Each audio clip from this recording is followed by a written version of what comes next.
እንግዲህ ስለ ልደታ ማርያም ብለው ሁሌም ከኛ የማይለዩ በየምክንያቱ እኛን እየደገፉ ያሉ ቤተሰቦች አሉ።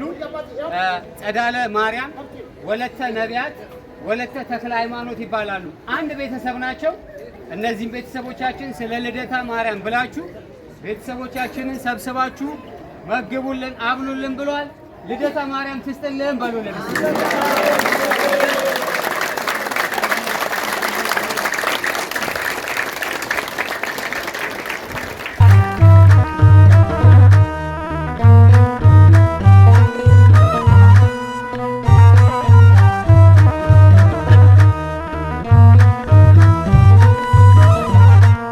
ሐናና ኢያቄም በስዕለት ያገኙሽ ሐናና ኢያቄም በስዕለት ያገኙሽ ድንግል እናታችን በጣም ደስ ይበልሽ ድንግል እናታችን በጣም ደስ ይበልሽ በጣም ደስ ይበልሽ ሐናና ኢያቄም በስዕለት ያገኙሽ ሐናና ኢያቄም በስዕለት ያገኙሽ ድንግል እናታችን በጣም ደስ ይበልሽ ድንግል እናታችን በጣም ደስ ይበልሽ በጣም ደስ ይበልሽ ሐናና ኢያቄም በስዕለት ያገኙሽ ሐናና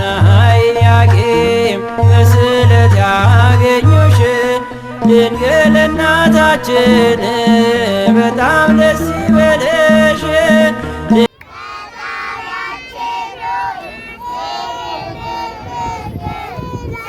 ስለሰጠኸን እናመሰግናለን። ላጡ ለተቸገሩ አንተ ስጣቸው። አሜን።